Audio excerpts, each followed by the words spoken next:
આજરોજ dean sir અને સુપ્રિન્ટ મેડમની અધ્યક્ષતામાં જે રેસિડેન્ટ અને તબીબ અધિકારી વચ્ચે જે બનાવ બન્યો છે એમના ગહન ચર્ચા થઈ છે. અમને એમનો જે રિપોર્ટ છે એ ગાંધીનગર કક્ષાએ મોકલાવેલો છે. ત્યાંથી આગળની કાર્યવાહી માટે ભલામણ પણ કરેલી છે અને ત્યાંથી રિપોર્ટ આવીએ અમે આગળની જાણ કરી શકીએ. રિપોર્ટ અમે ઉપર મોકલેલો છે અને આવશે ત્યાર પછી અમે તમને આગળની કરી શકીએ એટલા માટે. રિપોર્ટ આવશે ત્યાર પછી ઉપરથી જવાબ આવશે ત્યાર પછી એમની જે કોઈ જરૂરી કાર્યવાહી હતી તે કરેલી છે અને એમની ઉપર પણ જાણ કરેલી. પરિવારજનોને અમે જે આખી એમને બનાવ હતો એમને બનાવ જણાવેલો છે અને અમે એમને અમારા તરફથી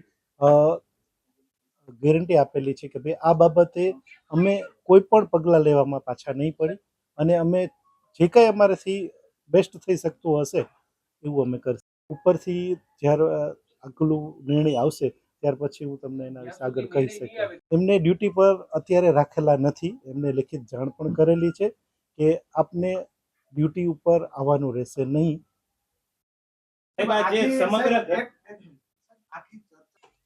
હું અત્યારે આટલું જ કહી શકીશ કે જે રિપોર્ટ ઉપર મોકલાયેલો છે ત્યાંથી જે જવાબ આવશે ત્યાર પછી આગળની જે કંઈ આવશે એમના ઉપરથી સૂચના એ પ્રમાણે તમને કહેશે. તમારી દ્રષ્ટિએ આ પ્રકારનું જે બનાવ બન્યો છે કેવા પગલાં લઈ શકે તમારી દ્રષ્ટિએ શું થઈ શકે? રિપોર્ટ પછીની વાત શું થતું હોય હોસ્પિટલ આ રીતના શું થાય? આ એક જે બનાવ બન્યો છે તે ખૂબ જ ગંભીર પ્રકારનો ગણાય, બરાબર છે.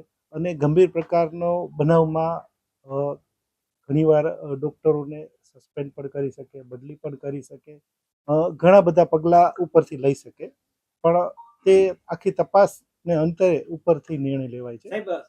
આરોગ્ય મંત્રીએ આ ઘટનાની નોંધ લીધી છે ને જે ક્રિસાબેન છે ડોક્ટર મહિલા ડોક્ટર તેમના સાથે ટેલિફોનિક વાત કરી છે એ વિશે સાચી વાત છે. શું આખું વાત કરેલી છે પણ શું વાત કરેલી છે મને નથી ખ્યાલ, પણ એને વાત કરેલી છે મને ખ્યાલ છે. અમે તો આશા રાખી છે કે મોસ્ટલી આજ સાંજ અથવા કાલ સુધીમાં જવાબ આવી જ જવો જોઈએ, બરાબર છે. કારણ કે અમે સતત એમના કોન્ટેક્ટમાં છીએ અને જે કોઈ એમને ક્વેરી હોય એ અમે તરત જ એમને જવાબ આપી દઈએ છીએ. અગાઉ ડોક્ટરની કેટલી વાર ફરિયાદ મળી ચૂકી? અગાઉ એમની ઘણી વાર થયેલી છે ફરિયાદ. એમના માટે જે કઈ આગળની કાર્યવાહી કરવી પડેલી હતી તે કરેલી જ છે. શું કર્યું સાહેબ? કાર્યવાહીનું કંઈક નામ તો હશે. કોઈ પણ અધિકારીની બદલી કરવી કે સસ્પેન્ડ કરવાની સત્તા અમારા લેવલે નથી હોતી. એટલા માટે એના માટે જે કોઈ કમિટી બની હોય એના રિપોર્ટ અમારે ઉપર મોકલવાના હોય. એની જે સરકારી કાર્યવાહી હોય તે જ અમારે આગળ પ્રોસેસ કરવાની હોય છે.